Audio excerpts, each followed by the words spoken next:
to ensure that we have a space to share and to connect during these trying and difficult times.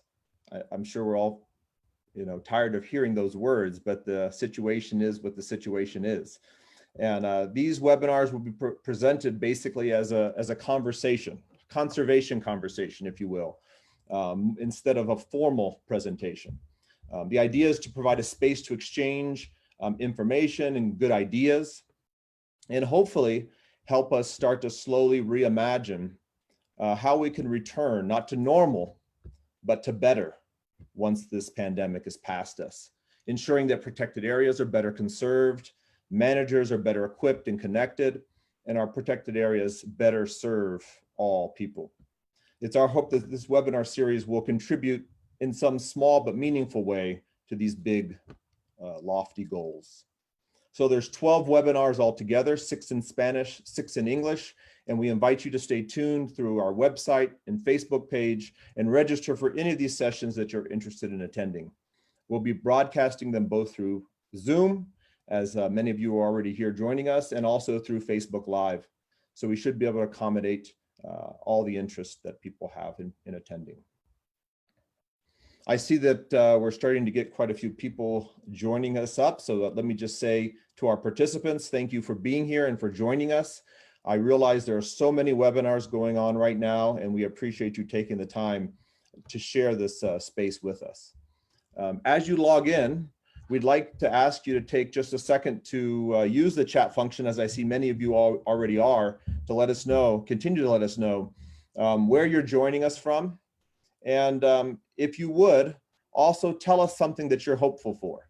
I know sometimes hope can be in limited supply, but it's so critical in challenging times like these. So sharing our hope perhaps can also inspire others that might be struggling or having just one of those weeks. So in addition to sharing with us where you're from, if you have something that you're hopeful for, please share that as well. As we get started with our panelists, if you have specific questions for our panelists as the conversation starts, we're going to invite you to use the Zoom question and answer function specifically for your questions rather than the chat. This will be the easiest way for us to track the questions and make sure that we're able to get as many of the answers back to you. Hopefully we'll get to some of those questions today.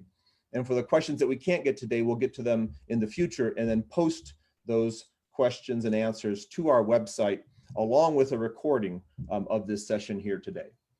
Jim Barbarak is joining us and will be monitoring those questions. And so he'll be coming in and joining us later with some of those questions from you all for our panelists. And Erin Hicks is going to be providing technical support. So feel free to reach out to her through the chat function if you have any technical issues or if something's not working properly. And just as a heads up, we are going to keep this to 60 minutes in length. So hang with us as we start to get going here. So let's go ahead and get started talking about tourism and protected areas. I imagine many of you are joining us that are working on protected areas, are working on supporting communities that rely on tourism for their livelihoods. And because of that, we've got an amazing group of panelists that we've invited from North America, South America, and Africa to chat with us about their experience during the pandemic, and also hopefully share with us what they're looking forward to beyond 2020. I think the New Year's Eve celebrations at the end of 2020 are going to be quite spectacular in hopes of a better 2021. I'll present all the panelists now and then give them a chance afterwards to each provide us with a brief overview of their current work. I'd invite them to tell us about their normal job, and also feel free to add in how this pandemic perhaps has altered kind of your day-to-day. So we're going to be joined today by Toby Bloom, National Program Manager for Travel, Tourism, and Interpretation with the U.S. Forest Service, with Sue Snyman, Research Director for the School of Wildlife Conservation at the African Leadership University, and Thiago Beraldo, the Knowledge Development Coordinator for the Tourism and Protected Areas Specialist Group of IUCN. So welcome to all three of you. Thank you for taking your time to be with us today. And I'll now turn it over to Toby for her to provide us with her introduction. Hi, everyone. It's really exciting to see a lot of names that I know in the chat box. Hi to all those friends out there that I know and friends that I don't know. It's been an interesting 5 or 6 months, I'll have to say. When all of this first started, I was actually on a temporary assignment as the director of recreation for Arizona and New Mexico for the Forest Service. And so it was super interesting to try and build the plane while we were flying it, figuring out where it was okay to have folks and where it was not. Because the Forest Service, all of our units stayed open through the entire pandemic. We had specific developed recreation sites that were closed, but how to get the messages out about where you could be safely, how to social distance, and all of the new visitors that we have now to public lands as we are seeing more and more people coming outside. How do we get those folks up to speed on what the etiquette is normally in a protected area or a public land, and then also with this new layer of protection that we all want to give to each other. So that's what I've been working on. Also, our visitor centers shut down for a long time. And so getting some of those back open, or at least having a plan for what that will look like, that's been a lot of the work I've been doing. And on the tourism side, it's been very interesting to see hyper-local tourism is really blossoming right now. And so working with our gateway communities to make sure that first of all, if they want visitors, it's highly dependent on the location right now about whether it's a good idea to have visitors or whether local communities are trying to keep the numbers down in order to protect their health infrastructure. And so I think we've all had to become a little bit of health experts. A lot of us, we're all working on community outreach right now because everything is hyper-local. And of course, working on issues of systemic racism, which is something that we've always been trying to address when it comes to public land, specifically in the United States. But it's been very interesting to have all of these really huge topics come to a head at the same time and to see how they all overlap. And indeed, I think, nobody would have signed up for what we're going through right now, but it has been such an interesting way to peel back the top layer of what we've all seen and really get into the nitty-gritty of how do we make sure that everybody can get outside equitably, especially in a time where that's where we all pretty much need to be. You're either outside or you're in your house. So that's about it for me. It's been busy. Thanks so much, Toby. I appreciate that. Sure. Let's go to Sue now. Thanks, Ryan. And thanks everyone for joining. It's very exciting, as Toby said, to just see all the different countries. It's a real diverse group of people joining us. So I'm currently working for the African Leadership University, which is based in the School of Wildlife Conservation. So the school is based in Rwanda, in Kigali, but I'm actually still in South Africa at the moment because we are still not allowed to travel out of the country yet. Prior to joining the African Leadership University, I was in the private sector for about 20 years, working in private sector tourism in protected areas, and specifically looking at how to engage communities in tourism. And right now, my focus is on a State of the Wildlife Economy in Africa report. And we started the whole process for the report prior to COVID. And the idea with the report was to see how to diversify the wildlife economy so that governments and communities weren't so dependent on tourism. And so COVID has really obviously highlighted that hugely in every way. Someone used the analogy the other day of tourism being the water coming out of the tap, and someone has just turned off the tap. And I think for me, the most exciting thing, if you can call it that, is the realization, and everyone's seen how far that water went.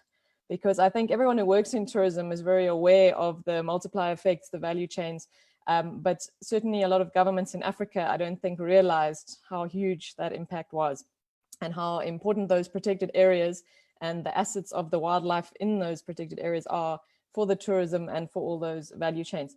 So my work at the moment has been focused on trying to look at the tourism in protected areas in Africa, but then also how do we diversify that wildlife economy so that not if, but when something like this happens again, we are more resilient and ready for it. So diversifying into things like non-timber forest products, which can be local, national, regional, and international. So they can have different markets, things like hunting, both for meat and for trophies, also carbon market, obviously quite new and innovative. And, how do we capture that What we've seen so far in Africa is the properties that are surviving are those who have already diversified. So they have a tourism product, they have some real estate, they have a carbon project, they have a honey project. And so they weren't as hard hit by COVID and the stoppage of tourism. So in terms of the university, everything is online, as with all universities and everything. And the Rwandan government has closed the universities till the end of the year. So we will be online from the start of our new term in September. So we've all become very used to all of these, as everyone has. But I must say, it's been very exciting to see how the university has just put everything online, all courses, and just how people have come together, and the technological innovation for me has been really exciting. And I think, as you mentioned, Toby, like none of us want to be here, but I think we needed to reset, like reevaluate and just start a new path. And so for me, it is quite an exciting time, despite all the challenges. Thanks, Ryan. Thank you, Sue. Thiago.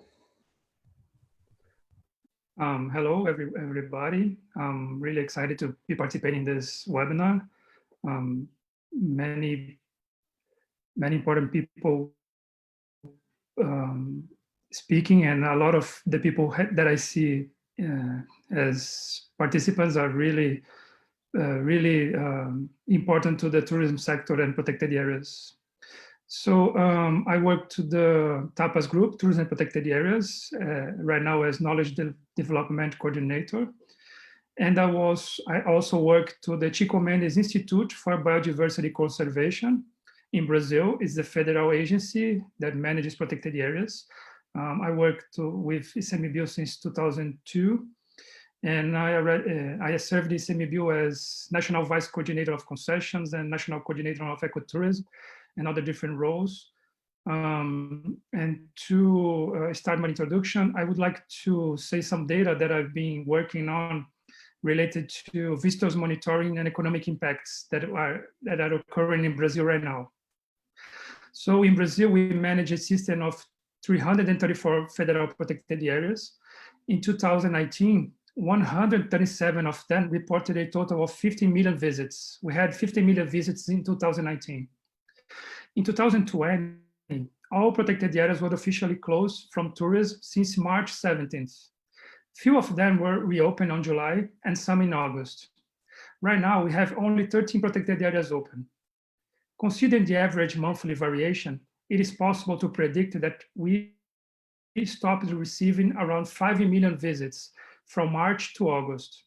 Considering the actual sanitary recommendations, we will lose other 2 million visits along the rest of the year, resulting in a total visitation of 7 to 8 million visits in 2020, around 50% of the visitation we had in 2019. Taking into account the economic impact analysis that we did with protected areas in 2018, this reduction will generate a loss of $1.6 billion in total sales for all the business that work directly and indirectly with tourism in the regions of the protected areas. Besides 55,000 less jobs, permanent and temporary, $410 million less in income for employees and business owners, and 575 million less total value for the GDP of Brazil. So this is how COVID-19 is impacting the system of protected areas in Brazil right now. Thank you, Thiago, for that update. I think one of the things we've been seeing is very different approaches around the world in terms of how protected areas are handled during the pandemic. With, in some cases, as Toby mentioned, the Forest Service units never closed. And in fact, in the US, we saw many municipal, state, and federal areas at multiple levels remained open. That provided lots of opportunities for outdoor recreation and mental health, but also provided some additional challenges, especially to the managers there. I'd love to hear from Toby a little bit about how that went, so a little more detail about some of the challenges that you're facing, some of the pros and cons to staying open throughout the pandemic. And then we might go to Sue and Thiago to hear about some of the challenges and opportunities with closing. Great, thanks, Ryan. Well, I think initially the hardest part about staying open was that this was a huge unknown, and we knew people were getting sick and dying, and we needed to protect our staff as well. And so even though we knew it was important to stay open, we shut down a lot of our developed recreation sites where we had a lot of our staff, and we tried to figure out, we started providing virtual services. But again, it was one of those things where it's something that the agency has been talking about for a long time, which is a digital strategy and virtual services and things like that. And so it sort of was a forced moment of confrontation where we really just had to come up to speed on how are we going to provide the most services that we can and create the least exposure for our employees and for the public. And so thankfully, the Forest Service is really a science-based organization. And so from the very beginning, we had the advantage of our fire crews and all of the folks that manage fire, whose number one tool for decision-making is a risk assessment. And so from the very beginning, we were using risk assessments to decide which facilities stayed open, which facilities closed, how many people we needed to have available for certain things. We also have our own law enforcement. And so it made it a lot easier for us to be able to work directly with law enforcement and, using a scientific approach to how we were going to determine what stayed open and what stayed closed. So that made it easier for us, the fact that we, as an organization, always take a scientific approach. Of course, being a federal agency, we're also impacted by politics. And because we work very closely with the states, it was challenging because a lot of the ideals and the objectives that we had perhaps didn't line up with the states that we were working with. And so it was very interesting for me working with the state of Arizona and the state of New Mexico. For Americans, they probably already know, and other folks around the world, those are two states with extremely different politics. And so managing federal land under the filter of also what was going on at the state government level was such an interesting give and take, and was very different depending on which state you were dealing with. So those were the challenges. But what we have also seen is kind of this national awakening to what it means to be outside and to have those places for all of us to be able to go outside. So for me, that has been the biggest pro, is that, for better or for worse, everybody has become an outdoor enthusiast in this country. If you want to recreate and you want to relax, you pretty much, unless you have a whole bunch of land that you own, you're going to public lands to get your time outside, to go for a walk. Even where I live in Washington, D.C., we have large traffic circles that are kind of like parks. And those parks, when I walk my dog every morning, I'm seeing, maybe 5 or 6 times the people that I used to see in the park now. And so I think that nationally, this sort of whole national recognition of the importance of having places for people to go, and this remembering of that American spirit of outdoors. And hopefully, while we're kind of having those traditional thoughts, evolving the way that we look at these things and making sure that our public lands are serving all of our diverse populations and not just the people who created it, 100 years ago, which was a very small range of demographics in this country. So sort of relying on this new revelation of everybody being outside and trying to create some equity, making sure everybody has access. So there's been a lot of different moving parts going on, some good and some challenging. Thanks, Toby. Mm-hmm. Sue, you mentioned both your work with the private sector previously, as well as a lot of your work that looks at local communities that are involved in tourism. And so I'm kind of curious, with many of parks in Africa closing down and the impact that had to both the private sector and local communities. What's going on there? How have those communities you've just gotten through? Like what and the companies as well, what's some of the impact that's going on, and are you seeing some of that bouncing back as protected areas opening back up in your region of the world, or are still things fairly closed? What's that situation looking like? Yeah, thanks, Ryan. I mean, the impact has been huge, and I'm sure as it is in other parts of the world, and certainly in South America as well. A lot of the protected areas, the funding for the conservation side comes from the tourism, and obviously a lot of the communities, because of the remoteness of the communities, the only income they're getting is from the tourism. So that, closing of the tourism has had a massive impact. In terms of positives, I think what we've seen is a huge coming together of private sector, of NGOs, of communities to try and support one another. And a lot of it has been direct aid. So a lot of the private sector tourism companies using guest donations, so connecting with their networks to try and raise funds for mostly food aid at the moment, and food parcels just to literally feed communities. I mean, as an example, in Kenya, the Conservancy, so the community model of land, they're losing up to about or more than $5 million at the moment in terms of lease fees and concession fees that would normally go directly to those communities.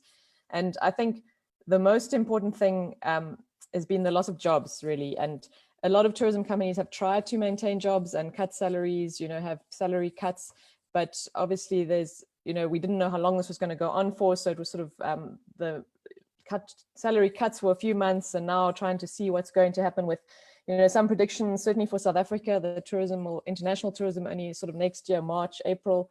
That's a long time to be paying salaries without, any incoming income.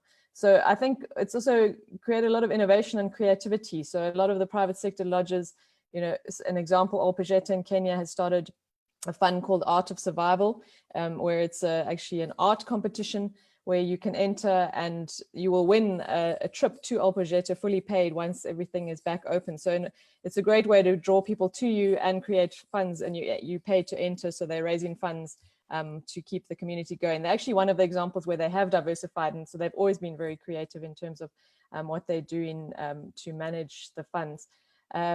But certainly what's also happened is quite a lot of the private sector lease arrangements have always had a set minimum lease fee. So the communities are still getting that. For example, the Makuleki community in South Africa, which is a land claim in the Kruger National Park.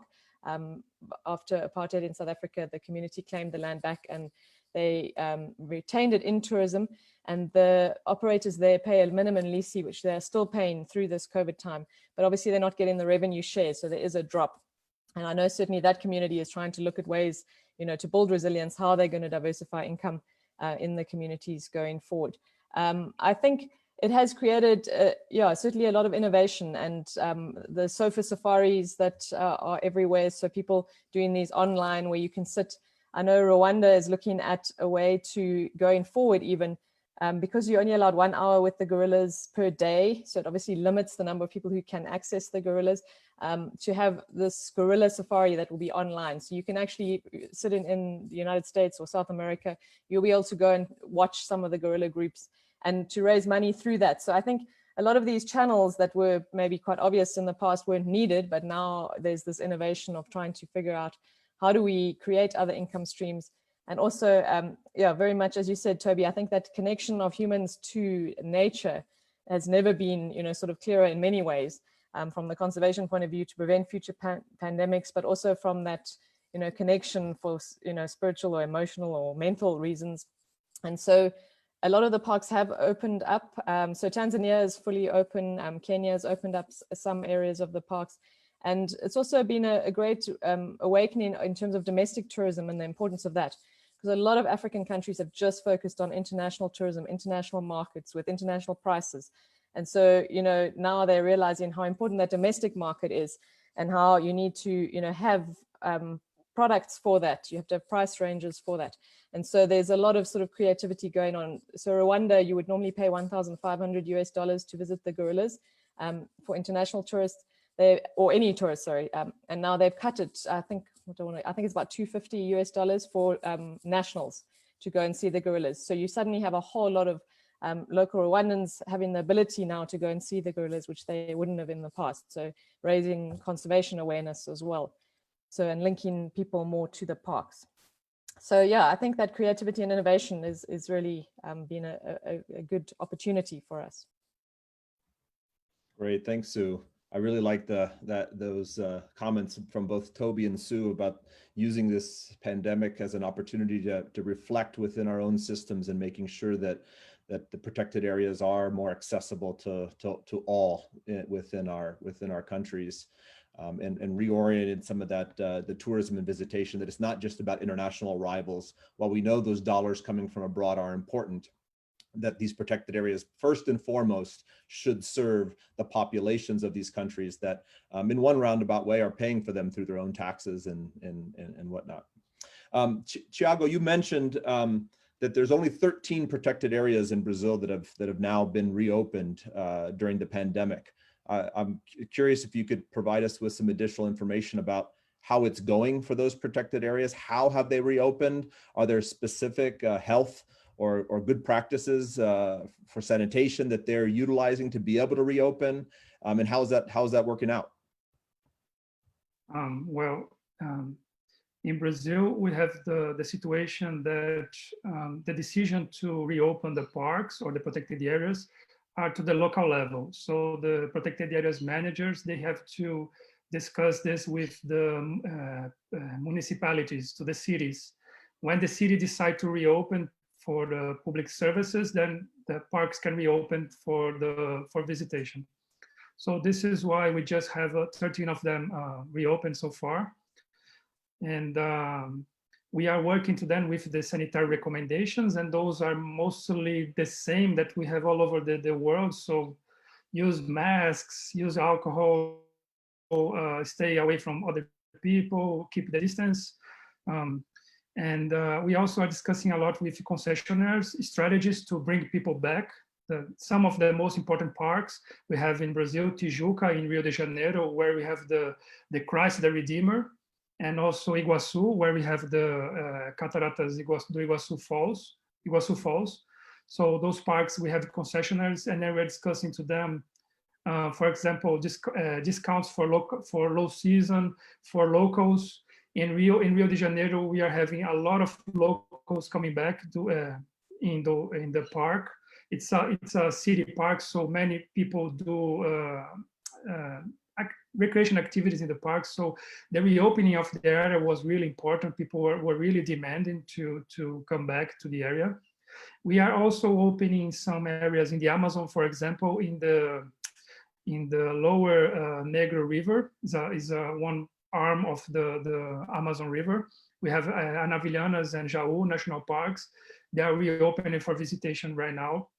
And they decided to have 50% of the capacity in the tours, because people are together in the tours. People are going close to some areas, riding boats together. So they are putting the tours are allowed to have 50% of in the size of the groups, and some walks that they do, like get contact with the pinky dolphins, for example. That is really, people like to do that in the Amazon. So right now they can go to the areas to see the dolphins, but they are not allowed to get in the water with the dolphins. So during this period of time, people will be allowed to see the dolphins, see the guides feed the dolphins, but they will not be allowed to get in the water. This is some example that the communities are doing to bring tourists back, because they want the tourists, but they are also afraid of the tourists, principally those communities, the remote communities in the Amazon, in other parts of the Brazil, indigenous peoples also who work with tourism. So what we are working with them also is that reopening tourism needs to have consensus from the community if they want to reopen, and how they want to receive the tourists back. This is been really important in the discussions of how to reopen. We are also improving guides protocols in different parks, as for example, Chapada dos Veadeiros National Park, protocols that the guides should follow to bring the groups back to the parks, and also improving first aid kits. This is really important, with some other instruments that are key for keeping safe from COVID. And also the thing that I think is really important is visual alerts, because sometimes the mask, take off the mask, put the mask. So as much as we can provide visual alerts for the people for the visitation, it's good to remind them that they have to keep those distance behavior and the safety protocols. Thanks, Thiago, for sharing some of those details from different areas around Brazil. And I think, you know, this idea of opening back up tourism and ensuring that it's opening with not only the tourism, the community's consent, but with on the community's terms is so critically important. And I, you know, it's one of those principles, foundational principles for ecotourism that sometimes gets forgotten as tourism drivers oftentimes supersede what a community wants. And so making sure that reopening takes place, that the community is in the position to determine whether or not and when and how that tourism comes back is so important. Thank you for that. So I have a question that I'd like to direct to all of you. And it's a term that we're hearing a lot right now in the United States as we're right in the middle of our big political season, and everybody's talking about building back better. And this actually is a term that's been taken over by US politicians right now, but was originally described as a United Nations term for a disaster risk reduction program. But now we're hearing all the politicians talking about building back better. And thinking about that phrase and the hope that many people have that we won't simply go back to normal, but go back to something better. Really use this time of home quarantine and reflection to think about how we can do things better. I'm curious from each of you, and you've already alluded to some of these things. So, but what are some of the things that might come back better as we come out of the pandemic and we look towards tourism in protected areas beyond 2020? What are you hopeful for that's going to come back better? Toby? Well, I mean, I think it's still building back better dealt with, you know, rebuilding after disasters. And I think, I mean, aren't we in that right now? And isn't it the perfect phrase for what we need to be doing? And frankly, if you're not thinking about how to do things differently so that we, you know, don't encounter, that we don't have to react this way again to a similar pandemic or other natural disaster, then you're missing the boat. We can't go back to the way things were because we saw what the result was of how we're able to manage it. And so I think, and it's the entire world. So it's not a certain segment of population. It's not a certain country. All of us need to think about being more resilient.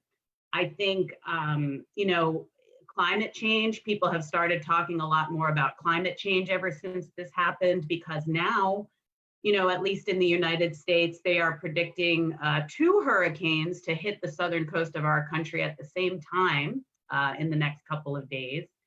And so looking at everything through a more careful lens of COVID, I think what it has done is it has made it okay to talk about the difficult things, because we have to talk about them. That's part of the reason why we're in the situation that we're in right now, where we're still having trouble getting out of this, was kind of the denial that this was going to impact all of us. And we all needed to be taking care of each other, and we all needed to be careful. So for me, I feel like building back better is exactly the kind of methodology that we need to be in. For me, something that I saw throughout the pandemic was the renewed reliance on local supply chains. And so that's not just about tourism, but it is, I mean, you know, everybody was doing tourism locally. Go try to buy a bicycle right now. Nearly impossible. Go try to buy an RV. You can't buy an RV right now. Sales have gone up 400%. If you can't do it locally right now, you're probably not doing it. Shopping for groceries. We all heard in the United States there were large meat packing facilities that were shut down. And so all of this comes back to making sure that we have local supply chains. Also, you know, paying attention to how a global crisis like this impacts people differently. And again, you know, I think that the George Floyd protests really brought that about, but it's no mistake that all of these things are coming about as we are all in a moment of reflection and our lives are all different and we're all having to question how we do things. So that's what makes me hopeful, that we will, you know, continue to support local supply chains, support and rely on local businesses, especially important right now in the tourism industry.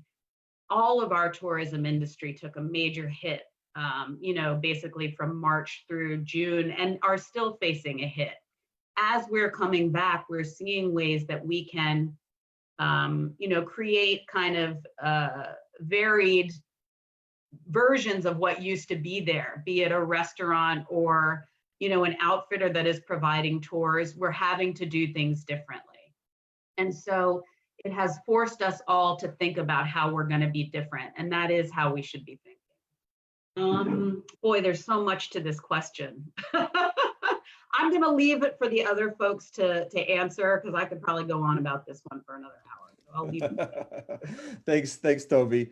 I really appreciate that. So Sue, we'll go over to you now and thinking about this build back better, and what are your thoughts about what leaves you with hope? Yeah, I think I mentioned it briefly earlier, you know, this collaboration and partnerships. I think there's always been this sense of competition between the private sector, the NGOs, the communities, government, in terms of tourism in protected areas. You know, everyone thought that everyone else was doing better. You know, government thought the private sector was taking too much money, you know, and I think seeing everyone come together for the cause of, you know, COVID and certainly, you know, anti-poaching efforts and trying to support communities, I hope that my hope is that there will be a sense of greater collaboration, that we are all trying to achieve the same thing. And, you know, the idea with this is to conserve nature through using tourism funding to conserve it. So how do we, you know, work together to get the most for nature, for people, you know, and work on that. I mean, I think safari or protected area tourism is designed for social distancing, certainly in Africa, you know, so I think in terms of recovery, we are hoping that, you know, certainly from an African point of view, that people will want to come on safari, you know, and get out into nature and the wild, or wherever it may be, you know, into forests and parks everywhere, because, you know, cities are where people are all crowded. So the parks allow for this social distancing, so we can carry on doing that for a long time. And I think an investment in conservation. So, you know, we often see conservation or protected areas as these closed off things that we're trying to protect desperately. And I think we need to have a total reset and look at them as an asset to the country in terms of the wildlife economy and what they can provide. And so we should invest in them as we would invest in any asset and try and grow them. And, you know, not see them as this small thing that we're trying to protect desperately, because I think that mindset needs to change. We need to, you know, expand, certainly in Africa, the transfrontier conservation areas, you know, are becoming a big thing, the man and biosphere reserves. So how do we, you know, make everything related to nature and open it up? And so I think those opportunities now and that connection, as I said, between people and parks is never been clearer. And so, yeah, I would be very sad if we didn't take this opportunity to reevaluate and reset, and also in terms of how we do business. I mean, we've all realized we can do everything online in terms of communicating and conferencing. So instead of spending millions on 100 conferences a year, use that money for conservation, for tourism, you know, for communities, and, you know, meet as when necessary, because I think that connection, we all missing it. And certainly in terms of the networking, it's important, but we don't need that, you know, I mean, I think there was sort of, I don't know how many conferences every year. I know that I was going to a lot. And I think, you know, that whole mindset change has been good in terms of, and as Toby mentioned, the climate change related to that, you know, the travel. So I think there are a lot of opportunities in this. And I think if we look at, you know, different business structures, you know, and structuring staffing models, everyone's had to be creative of how they do it. And so I think we can move forward very positively. And I do think protected area tourism is one of the key things that should be promoted. And yeah, I do hope that governments will invest more in it, and or certainly in Africa, and see the value. Thank you, Sue.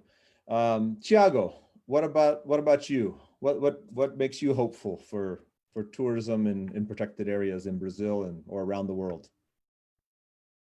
I have two points to say.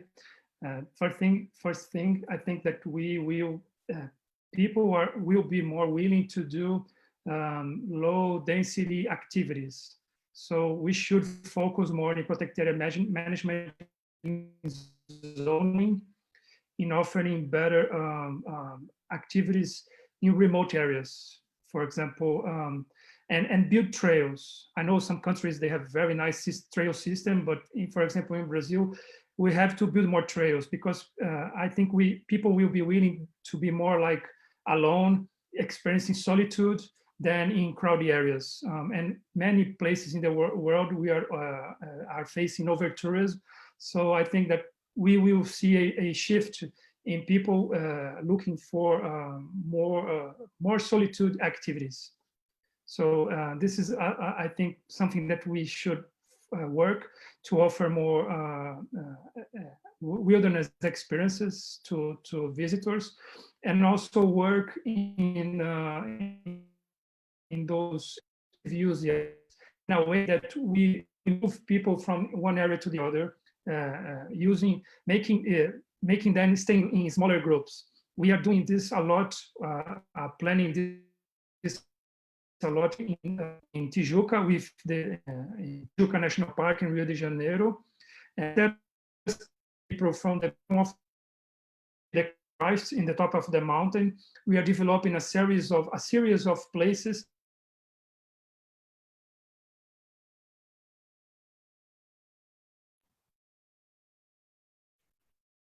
Looks like we may have lost Thiago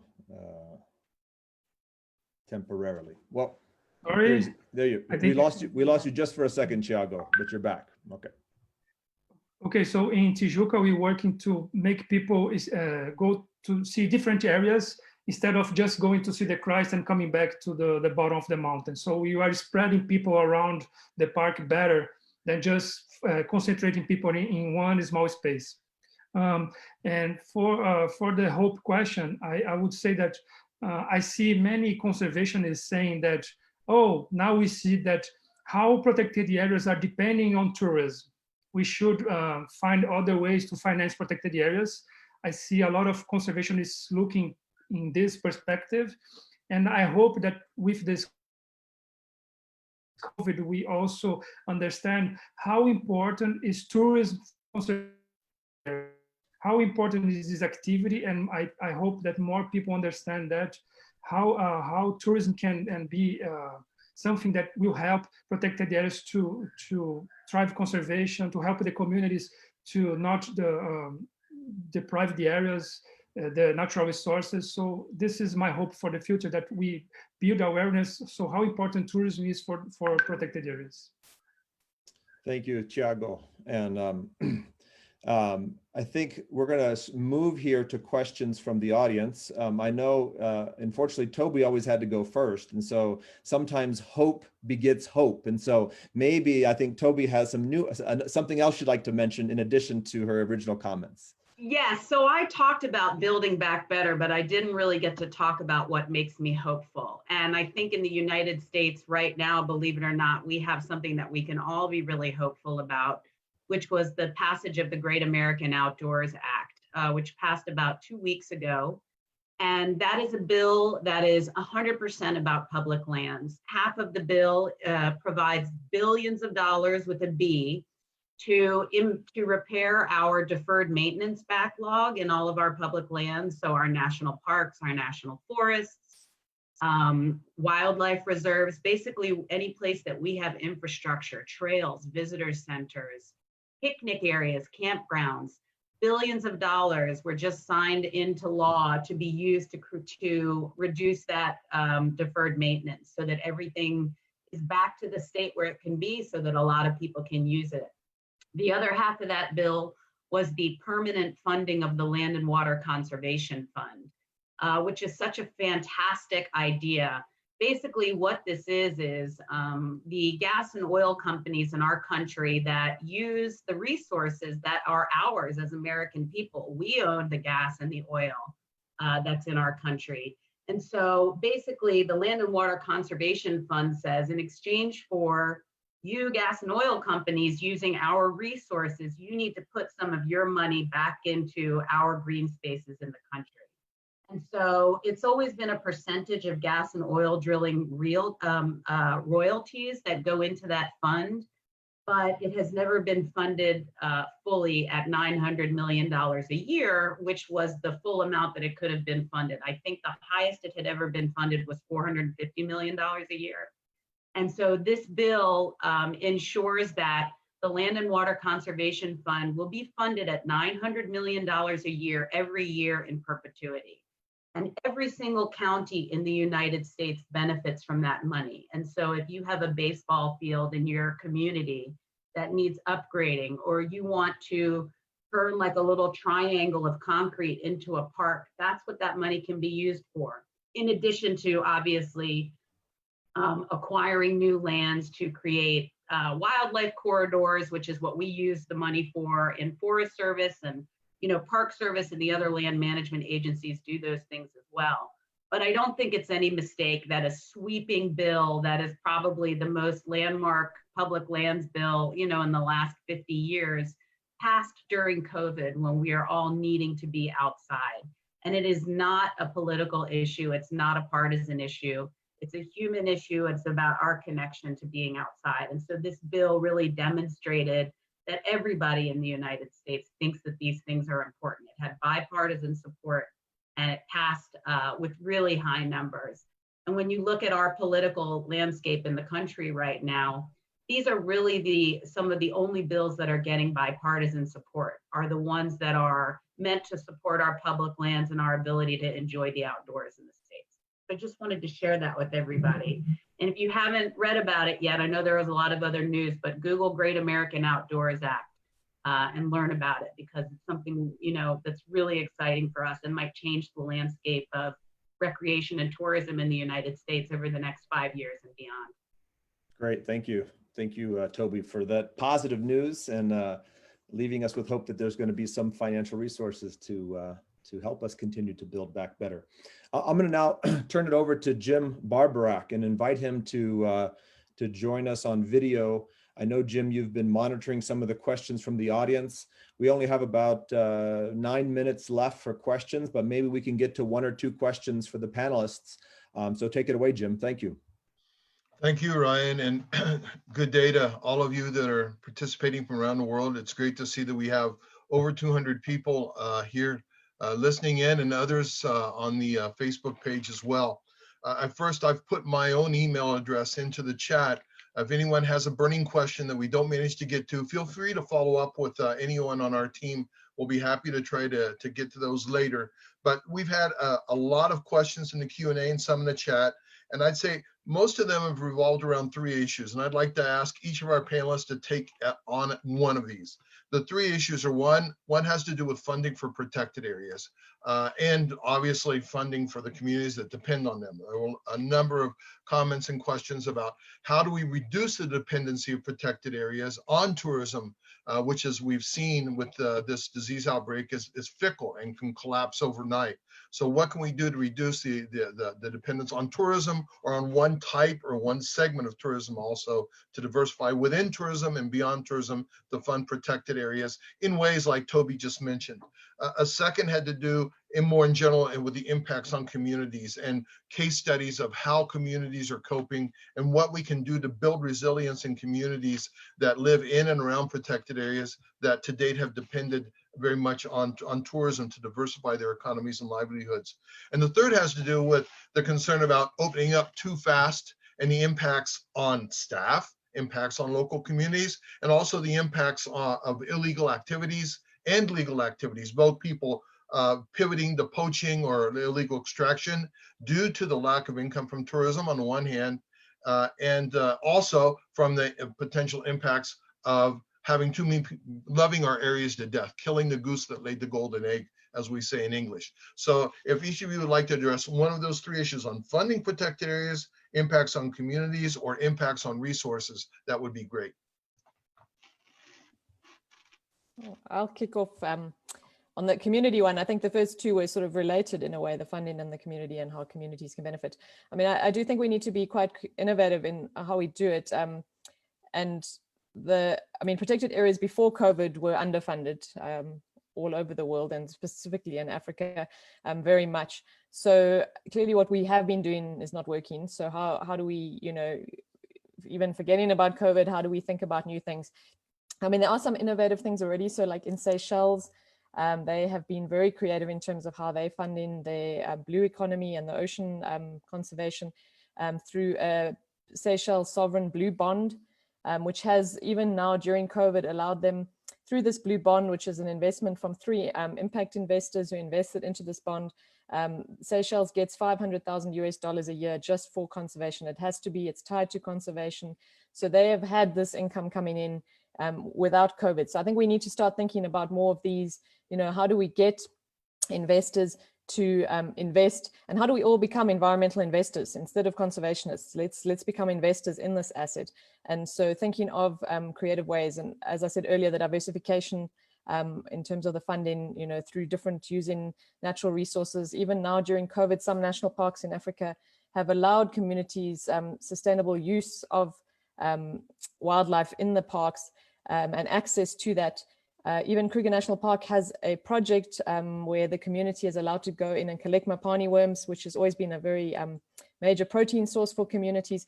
So how do we allow, get that combination of sustainable use and access, allowing communities who have always traditionally accessed these areas, and obviously, issues with population growth affect that. And so how do we manage that now in the new era through these creative ways, and getting communities also to think of traditional creative ways of how they've managed, resources in the past, like trying to use a lot of the indigenous knowledge that we have, and ensuring that communities, as I said, have access, but also have the capacity to engage in partnerships. So a lot of the time we have tourism, equity partnerships with the private sector, but there's nothing equitable about it because the communities don't have the capacity to engage or understand the tourism business model. And so, building that capacity, I think, is critical. So sorry, I mixed up the two questions there a little bit, but I think they're very related in terms of, funding and how we go forward. Sure. Toby or Tiago, would you like to comment on Sue's comments there? I'll add just real quick. I agree with Sue that the first two are related, about funding and about, how do we support communities. And to that end, again, I don't think it's any coincidence. The second version of resource guide, USDA is the US Department of Agriculture, and Forest Service is under that department in the US. But we also have a sister agency called Rural Development. And that agency basically provides loan guarantees, grants, business services to rural communities in the United States. And at the beginning of 2017, I actually initiated a partnership with our Rural Development Agency so that we could put our communities in touch with money from rural development so that we could really create a stronger tourism network. And so basically people are recreating on the national forest during the day. And then, if they don't have a campground or they're not staying on the national forest, they're going out to our gateway communities. They need a place to sleep. They need a place to eat. Maybe there's a community ski lift that they're going to use that day because there aren't as many people there. Maybe they need to rent a bicycle or whatever it is. And so this partnership helps us fund tourism in the communities, in our gateway communities. And I am going to post in the chat box the newest version of that resource guide that just became available. And then I will pass it on to Tiago. First thing is that this is a global issue. Every segment is facing some challenges, but I think this is gonna pass. Yes, everybody thinks that right now this is gonna pass. And the protected areas are the best place for people to be, like, obeying safety guards for health safety regulations. So we have dispersed areas, people can be in the areas. So we should be opening more the areas, not worried about COVID, but like putting people to go to nature and reconnect to nature. And also it's important to understand that tourism is not a one thing. There are different segments on tourism, different ways to do tourism. So and who people who work to tourism, they know that there is seasons. So everybody who works to tourism know that there is the good season that the people will make more money, and then lower seasons where the communities, for example, they need to work to have other different kinds of income. So this all can address this situation where when, for example, there is this global issue and nobody can travel. So focus more on local people and remote areas. We can bring people using diversification. For example, we are working in remote areas with bird watchers, sport fishing. There are segments of tourism that are more willing to pay more to go to even remoter areas and do tourism. So we need to understand more the segment and understand more the industry of tourism. And there is not just one way to do tourism. We can put a lot of diversification and different publics, international, locals, and different ways to provide income to those communities. Great, thank you, Thiago. Thank you, Toby and Sue. Thanks for the questions coming from the participants as well. It's been a great session. I'd like to go ahead and start to bring this session to close. We understand everybody is extremely busy, and it's important to make sure you guys can get on to the rest of the activities that you have for the day. So let me just finalize by thanking our participants. Thank you for joining us. Thank you to our panelists. I'm definitely leaving a little more inspired, a little more hopeful, and with some new ideas. So thank you very much as well. Just a reminder to everyone that's listening, we're going to continue this conversation. This Thursday, we have our second session that's going to be about this same topic, but in Spanish. Toby will be back, and we'll have some additional speakers joining us from the Spanish-speaking world. So please tune into that if you speak Spanish, or if you want to practice your Espanol. And then the next series is going to hit on some of the topics that came up today, this idea of building financial resilience. And so please keep your eye out for September 22nd and 23rd. Come back and join us, where we'll be talking more about a whole wide variety of innovative financial mechanisms to help us strengthen our protected areas. So thanks to you all. Thanks again to the team at CSU and to the U.S. Forest Service International Program for supporting this initiative. And we look forward to seeing you on future webinars. Big virtual hug.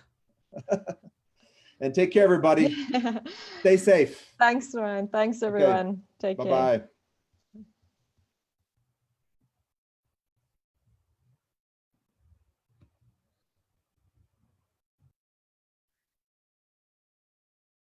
Bye, guys. Thank you all.